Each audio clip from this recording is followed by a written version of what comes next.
ನಮಸ್ಕಾರ. ಇದು ಸುದ್ದಿ ವಿಶ್ಲೇಷಣೆ. ನಾನು ಶಶಿಧರ್ ಭಟ್. ಇದು ನನ್ನ ಡಿಜಿಟಲ್ ವಾಹಿನಿ ಸುದ್ದಿ ಟಿವಿ. ರಾಜ್ಯ ವಿಧಾನಸಭೆಯಲ್ಲಿ ಇವತ್ತು ಮಹತ್ವದ ವಿಧೇಯಕವೊಂದಕ್ಕೆ ಒಪ್ಪಿಗೆ ನೀಡಲಾಯಿತು. ಅದು ಯಾವುದು? ಅದೇ ಕರ್ನಾಟಕ ದ್ವೇಷ ಭಾಷಣ ಮತ್ತು ದ್ವೇಷಾಪರಾಧಗಳ ಪ್ರತಿಬಂಧಕ ವಿಧೇಯಕ 2025. ಇದು ಬಹಳ ಮಹತ್ವದ ವಿಧೇಯಕ ಅಂತ ನನಗೆ ಅನಿಸುತ್ತೆ. ಯಾಕೆಂದರೆ ಇವತ್ತಿನ ಸಾಮಾಜಿಕ ರಾಜಕೀಯ ಬದುಕಿನಲ್ಲಿ ದ್ವೇಷ ಭಾಷಣ ಅನ್ನೋದಿದೆಯಲ್ಲ, ಅದೊಂದು ಅಂಗವಾಗಿದೆ, ಅದೊಂದು ಅಸ್ತ್ರವಾಗಿದೆ. ಈ ದ್ವೇಷ ಭಾಷಣವನ್ನು ಬಳಸಿಕೊಳ್ಳುವ ಮೂಲಕ ಬೇರೆ ಬೇರೆ ಕೋಮು ಜಾತಿಗಳನ್ನು ಒಗ್ಗೂಡಿಸುವ, ಅದರಿಂದ ರಾಜಕೀಯ ಲಾಭ ಪಡೆಯುವ ಕಾಲಘಟ್ಟ ಇದು. ಯಾವ ಸಂದರ್ಭದಲ್ಲಿ ಯಾರು ಯಾವ ರೀತಿಯ ದ್ವೇಷ ಭಾಷಣ ಮಾಡ್ತಾರೆ ಅಂತ ಹೇಳೋದಕ್ಕೆ ಸಾಧ್ಯ ಇಲ್ಲ. ಸೊ ಅದು ಭಾವನಾತ್ಮಕವಾಗಿ ಪ್ರಚೋದನಾತ್ಮಕವಾಗಿ ಇರುವಂಥದ್ದು. ಇದನ್ನು ತಡೆಗಟ್ಟಬೇಕು ಅನ್ನುವ ಮಾತೇನಿದೆ, ಅದು ಬಹಳ ಕಾಲದಿಂದ ಕೇಳಿಬರ್ತಾ ಇತ್ತು. ನೀವು ಇವತ್ತಿನ ಸಾಮಾಜಿಕ ಸಾರ್ವಜನಿಕ ಬದುಕಿನಲ್ಲಿ ನೋಡಿ, ಎಲ್ಲರ ಮಾತುಗಳು ದ್ವೇಷದಿಂದ ತುಂಬಿರ್ತವೆ. ಅಲ್ಲಿ ಪ್ರೀತಿ ಅನ್ನೋದೇ ಇಲ್ಲ. ಜನ ಪ್ರೀತಿಸುವುದನ್ನು ಮರೆತಿದ್ದಾರೆ. ಅವರು ಕೇವಲ ದ್ವೇಷಿಸುವುದನ್ನು ಕಲಿಸಿದ್ದಾರೆ. ಅದನ್ನು ಬಹುಮಟ್ಟಿಗೆ ಕಲಿಸಿದವರು ರಾಜಕಾರಣಿಗಳು, ರಾಜಕೀಯ ಪಕ್ಷಗಳು. ಅವರಿಗೆ ಅದೊಂದು ಬಹುದೊಡ್ಡ ಅಸ್ತ್ರ. ಸೊ ಹೀಗಾಗಿ ಇಡೀ ಸಮಾಜದಲ್ಲಿ ದ್ವೇಷ ಬಿಟ್ಟರೆ ಇನ್ನೇನು ಇಲ್ವಾ ಅನ್ನುವ ಸ್ಥಿತಿ ಇದೆ. ಇದನ್ನು ತಡೆಗಟ್ಟಬೇಕು ಅನ್ನುವ ದಿಸೆಯಲ್ಲಿ ಸಿದ್ದರಾಮಯ್ಯನವರ ಸರ್ಕಾರ ಭಾಳ ಕಾಲದಿಂದ ಯೋಚನೆ ಮಾಡ್ತಾ ಇತ್ತು. ಹಲವರು ಈ ಸಲಹೆಗಳನ್ನು ಕೂಡ ಕೊಟ್ಟಿದ್ದರು. ಸೊ ಇದನ್ನು ಏನಾದರೂ ಮಾಡಿ ದ್ವೇಷ ಭಾಷಣಕ್ಕೆ ಒಂದು ನಿಯಂತ್ರಣ ಮಾಡಬೇಕು ಅಂತ. ಹಾಗಂತ ಇಂತಹ ಕಾನೂನು ಬಂದ ತಕ್ಷಣ ಸಮಾಜದಲ್ಲಿ ದ್ವೇಷ ಅನ್ನೋದು ಹೊರಟೋಗುತ್ತೆ ಅಂತ ನಾನು ನಂಬಿಲ್ಲ. ಆದರೆ ಅದು ಒಂದು ರೀತಿಯಲ್ಲಿ ನಿಯಂತ್ರಣಕ್ಕೆ ಒಳಪಡಬಹುದು ಅಂತ. ಈ ಕಾನೂನಿನ ಪ್ರಕಾರ ಯಾರು ದ್ವೇಷ ಭಾಷಣವನ್ನು ಮಾಡ್ತಾರೆ ಅವರಿಗೆ ಯಾವ ರೀತಿಯ ಶಿಕ್ಷೆ ಸಿಗುತ್ತೆ, ಅದು ಕುತೂಹಲಕರವಾದದ್ದು.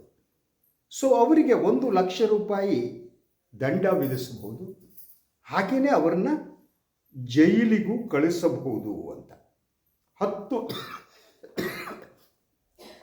10 ವರ್ಷಗಳ ಕಾಲ ಅವರನ್ನು ಜೈಲಿಗೆ ಕಳಿಸ್ಬೋದಾಗಿದೆ. ಸೊ ಈ ವಿಧೇಯಕ ಅದಕ್ಕೆ ಅವಕಾಶ ಮಾಡಿಕೊಡುತ್ತೆ. ಇಂದು ಬುಧವಾರ ಈ ವಿಧೇಯಕವನ್ನು ಮಂಡಿಸಲಾಗಿತ್ತು. ಇವತ್ತು ಅದನ್ನು ಆಯಿತು. ಆದರೆ ಇದು ಸುಲಭವಾಗಿ ಅಂಗೀಕಾರ ಆಯಿತು ಅಂತಲ್ಲ. ಈ ವಿಧೇಯಕದ ಬಗ್ಗೆ BJP ತೀವ್ರ ವಿರೋಧವನ್ನು ವ್ಯಕ್ತಪಡಿಸಿತು. ಪ್ರತಿಪಕ್ಷದ ನಾಯಕ ಆರ್ ಅಶೋಕ್ ಇಂತಹ ಕಾನೂನು ಬರಕೂಡದು ಅಂದರು. ಸದನದಲ್ಲಿ ಗಲಾಟೆನೂ ಆಯಿತು. ಆದರೆ ಇಂಥ ಕಾನೂನು ತರುವ ಅವಶ್ಯಕತೆ ಏನಿದೆ ಅನ್ನೋದ್ರ ಬಗ್ಗೆ ಗೃಹ ಸಚಿವ ಡಾಕ್ಟರ್ ಜಿ ಪರಮೇಶ್ವರ್ ಅವರು ಸದನಕ್ಕೆ ವಿವರಿಸಿದರು. ಹಾಗೆಯೇ ಅವರು ದ್ವೇಷ ಭಾಷಣಕ್ಕೆ ಸಂಬಂಧಪಟ್ಟ ಹಾಗೆ ಹಲವಾರು ಪತ್ರಿಕಾ ವರದಿಗಳೇನಿವೆ ಆ ವರದಿಗಳನ್ನು ತೆಗೆದುಕೊಂಡು ಬಂದಿದ್ದರು ಸದನಕ್ಕೆ. ಆದರೆ ಅದನ್ನು ಅವರೆಲ್ಲ ವಿವರಿಸೋಕ್ಕೆ ಹೋಗಿಲ್ಲ, ಸಮಯದ ಅಭಾವ ಇನ್ನೊಂದು ಕಾರಣದಿಂದ ವಿವರಿಸಲಾರೆಯಲ್ಲ ಅಂತಂದರು. ಆದರೆ ದ್ವೇಷ ಭಾಷಣದಿಂದ ಏನೇನಾಗತ್ತೆ ಅನ್ನೋದು ನಮಗೆಲ್ಲ ಗೊತ್ತಿದೆ. ದ್ವೇಷ ಭಾಷಣ ಎಂಥ ಸ್ಥಿತಿಯನ್ನು ನಿರ್ವಹಿಸುತ್ತೆ ಅಂತ. ಹಾಗಿದ್ದರೆ BJP ಯಾಕೆ ವಿರೋಧಿಸುತ್ತೆ ಅಂದರೆ, ನೀವು ದ್ವೇಷ ಭಾಷಣ ಪ್ರತಿಬಂಧಕ ಕಾನೂನನ್ನು ವಿರೋಧಿಸ್ತೀರಿ ಅಂತ ಆದರೆ ಅದರ ಅರ್ಥ ಏನು? ಸೊ ಪ್ರತಿಬಂಧಕ ಕಾನೂನನ್ನು ನೀವು ವಿರೋಧಿಸ್ತೀರಿ ಅಂತಂದರೆ ಸಮಾಜದಲ್ಲಿ ದ್ವೇಷ ಭಾಷಣ ಬೇಕು ಅನ್ನುವುದು ನಿಮ್ಮ ಅಭಿಪ್ರಾಯ ಅಲ್ವಾ? ಸೊ BJP ಅದೇನೇ ಆಗಿದೆ. ಅವರಿಗೆ ದ್ವೇಷ ಭಾಷಣವನ್ನು ಪ್ರತಿಬಂಧಿಸಿಬಿಟ್ರೆ ಅವರ ಬಹುದೊಡ್ಡ ರಾಜಕೀಯ ಅಸ್ತ್ರ ಇದೆಯಲ್ಲ, ಅದು ಹೊರಟೋಗ್ಬಿಡುತ್ತೆ. ಅದನ್ನು ಬತ್ತಳಿಕೆಯಲ್ಲಿ ಇಟ್ಕೋಬೇಕಾಗುತ್ತೆ. ಅದನ್ನು ತೆಗೆದು ಹೂಡೋಕ್ಕೆ ಸಾಧ್ಯ ಆಗಲ್ಲ. ಈ ಭಯ BJPಯನ್ನು ಕಾಡ್ತಾ ಇದೆ.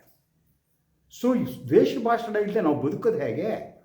ದ್ವೇಷ ಭಾಷಣ ಇಲ್ಲದೆ ನಾವು ರಾಜಕಾರಣ ಮಾಡೋದು ಹೇಗೆ? ದ್ವೇಷ ಭಾಷಣ ಇಲ್ಲದೆ ಸಮಾಜವನ್ನು ಒಡೆಯದೆ ನಾವು ಹಿಂದೂಗಳನ್ನು ಒಗ್ಗೂಡಿಸೋದು ಹೇಗೆ? ಹಿಂದೂಗಳನ್ನು ಮುಸ್ಲಿಮರನ್ನ ಪರಸ್ಪರವಾಗಿ ಎದುರು ನಿಲ್ಲಿಸ್ತಿದ್ರೆ ನಮ್ಮ ಮತ ಎಲ್ಲಿಂದ ಬರುತ್ತೆ? ಈ ಭಯ ಈ ಒಂದು BJPಯ ನಾಯಕಗಳಿಗೆ ಕಾಡ್ತಾ ಇದ್ದಂಗೆ ಕಾಣುತ್ತೆ.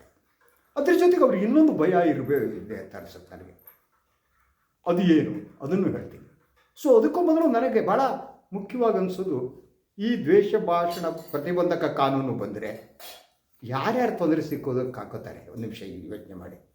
C T Ravi fine, Yatnal fine, Sriram Sene, Muthalik S, ಹಾಗೆಯೇ ಕೆಲವು ಈ ಭಾಳಷ್ಟು ಎಮ್ ಎಲ್ ಎಗಳು, ದಕ್ಷಿಣ ಕನ್ನಡದ ಎಮ್ ಎಲ್ ಎಗಳು.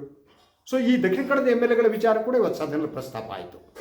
ಈ ವಿಚಾರ ಬಂದಾಗ ಸಚಿವರೊಬ್ಬರು ಆಡಿದ ಮಾತು ಅದು ಗಲಾಟೆಗೆ ಕಾರಣ ಆಯಿತು. ಸೊ ಅವರು ಹೇಳಿದ್ದೇನು, ಸೊ ನೀವು ದಕ್ಷಿಣ ಕನ್ನಡ ಜಿಲ್ಲೆಯಲ್ಲಿ ಬೆಂಕಿ ಹಚ್ಚಿದ್ದೀರಿ, ಉಳಿದ ಕಡೆಯೂ ಬೆಂಕಿ ಹಚ್ಚೋದು ಅಂತ. ಅದು ಗಲಾಟೆ ಹತ್ತಿಕೊಂಡು ಗಲಾಟೆಯಾಗಿ ಸದನದಲ್ಲಿ ಎಲ್ಲ ಆಯಿತು. ಅದನ್ನು ಕಡತದಿಂದ ಎತ್ತಾಕಿ ಹೋಗ್ತೀವಿ ಅಂಥೇಳಿ ಸ್ಪೀಕರ್ ಅವರು ಹೇಳಿದರು. ಸೊ ಅದರಿಂದ ದ್ವೇಷ ಭಾಷಣವಿಲ್ಲದಂತಹ ಸಮಾಜವನ್ನು ಆಲೋಚನೆ ಮಾಡೋದು ಕೂಡ ಬಿ ಜೆ ಪಿಗೆ ಸಾಧ್ಯ ಇಲ್ಲ. ಅವರು ಏನು ರೀ ದ್ವೇಷ ಭಾಷಣ ಇಲ್ಲೋದು ಹೇಗೆ ಅಂತ ಅವ್ರಿಗೆ ಇನ್ನೊಂದು ಭಯ ಇರ್ಬೋದು ಅಂತ ಅನಿಸುತ್ತೆ. ದ್ವೇಷ ಭಾಷಣ ಕಾನೂನು ಸರಿಯಾಗಿ ಜಾರಿಗೆ ಬಂದರೆ ಬಿ ಜೆ ಪಿಯ ಬಹಳಷ್ಟು ನಾಯಕರುಗಳು ಒಳಗೋಗ್ಬೇಕಾಗುತ್ತೆ. ಆವಾಗ ಮಾಡೋದೇನು, ಈ ಭಯ ಕೂಡ ಬಿ ಜೆ ಪಿಯನ್ನು ಕಾಡ್ತಾ ಇದೆ ಅಂತ ನನಗೆ ಅನಿಸುತ್ತೆ. ಆ ಕಾರಣಕ್ಕೆ ಸದನದಲ್ಲಿ ಅವರಿಗೆ ಮಾತಾಡಿದ್ದು. ಅದ್ರ ಜೊತೆಗೆ ಬಿ ಜೆ ಪಿಯ ನಾಯಕರುಗಳು ಬೆತ್ತಲಾದರು ಇಲ್ಲಿ ಅಂತ, ಇದು ಮುಖ್ಯವಾದ್ದು. ಅವರು ಎಷ್ಟರ ಮಟ್ಟಿಗೆ ಬೆತ್ತಲಾದರು ಅಂತ ಅಂದರೆ, ಸೊ ಅವರ ಮನಸ್ಸಿನ ಒಳಗಡೆ ಇರೋದೆಲ್ಲ ಬಹಿರಂಗವಾಯಿತು. ಅವರಿಗೆ ಬೇರೆ ದಾರಿ ಇರಲಿಲ್ಲ. ಯಾಕಂದರೆ ಯಾವುದೇ ರಾಜಕೀಯ ಪಕ್ಷ ಒಂದು ಅಸ್ತ್ರ ಹೋಗ್ಬಿಟ್ರೆ ಅದೇ ಅವರ ಮೂಲ ಸೆಲೆ ಅಲ್ವಾ, ಕೇಂದ್ರ ಅಲ್ವಾ ಅದು. ಅವಾಗ ಏನು ಮಾಡೋದು? ಆ ಸ್ಥಿತಿಯಲ್ಲಿ ಇದಾದದ್ದು. ಆದರೆ ಭಾಳ ಮುಖ್ಯವಾದ್ದು ಅಂತಂದರೆ, ಸೊ ಇಂಥ ಕಾನೂನಿನ ಅವಶ್ಯಕತೆ ಇದೆ ಅಂತ ಸರ್ಕಾರಕ್ಕೆ ಅನಿಸಿತ್ತು. ಅದು ಮಾತ್ರ ಅಲ್ಲ, ಅವಶ್ಯಕತೆ ಇರೋದು ಮಾತ್ರ ಅಲ್ಲ, ಅದು ಸರಿಯಾಗಿ ಇಂಪ್ಲಿಮೆಂಟ್ ಕೂಡ ಆಗಬೇಕಾಗತ್ತೆ. ಅದು ಇಂಪ್ಲಿಮೆಂಟ್ ಆಗದೇ ಇದ್ದರೆ ಪ್ರಯೋಜನ ಇಲ್ಲ. ಅದರಿಂದ ಇದು ಭಾಳ ಮಹತ್ವದ ಒಂದು ದಟ್ ಬೆಳವಣಿಗೆ ಅಂತ ನನಗೆ ಅನಿಸುತ್ತೆ. ಸೊ ಈ ಕಾನೂನು ಅಗತ್ಯ ಇತ್ತು. ಇದು ಯಾವ ರೀತಿ ಪರಿಣಾಮ ಬೀರುತ್ತೆ? ದ್ವೇಷ ಭಾಷಣವನ್ನು ತಡೆಯುತ್ತಾ, ದ್ವೇಷ ಭಾಷಣವನ್ನು ಮಾಡುವವರು ನಿಲ್ಲಿಸ್ತಾರ? ಈ ಪ್ರಶ್ನೆಗಳಿವೆ. ಆದರೆ ಕಾನೂನು ಪ್ರಕಾರ ಯಾರು ದ್ವೇಷ ಭಾಷಣ ಮಾಡಿದ್ರೋ ತಕ್ಷಣ ಪೊಲೀಸ್ ಸ್ಟೇಷನ್ಗೆ ಹೋಗಿ ದೂರನ್ನು ಸಲ್ಲಿಸುವ ಕೆಲಸವನ್ನು ಸಾರ್ವಜನಿಕರು ಮಾಡಬೇಕು. ಆವಾಗ ಏನಾಗುತ್ತೆ ಅಂತಂದರೆ ಪೊಲೀಸರು ಕ್ರಮ ಕೈಗೊಳ್ಳುವುದು ಪ್ರಾರಂಭ ಆಗುತ್ತೆ. ದ್ವೇಷ ಭಾಷಣದ ಪ್ರಮಾಣ ಕಡಿಮೆ ಆಗ್ತಾ ಹೋಗುತ್ತೆ. ಒಮ್ಮೆಲೆ ನಿಲ್ಲುತ್ತೆ ಅಂತ ಅನ್ನಲ್ಲ, ಕಡಿಮೆ ಆಗುತ್ತೆ. ಆದರೆ ಇದೊಂದು ಮೊದಲ ಹೆಜ್ಜೆ. ಇದು ಬೇಕಾಗಿತ್ತು ಅಂತ ಮಾತ್ರ ನಾನು ಹೇಳಬಲ್ಲೆ. ಇದು ಇವತ್ತಿನ ಸುದ್ದಿ ವಿಶ್ಲೇಷಣೆ. ಇನ್ನೊಂದು ವಿಚಾರದಂಗೆ ಮತ್ತೆ ಬರ್ತೀನಿ. ನನ್ನ ವಾಹಿನಿ ಲೈಕ್ ಮಾಡಿ, ಸಬ್ಸ್ಕ್ರೈಬ್ ಮಾಡಿ, ಬೆಲ್ ಐಕಾನ್ ಪ್ರೆಸ್ ಮಾಡೋದಕ್ಕೆ ಬರೀಬೇಡಿ. ಹಾಗೆಯೇ ಸಾಧ್ಯ ಆದರೆ ಸಹಾಯ ಮಾಡಿ.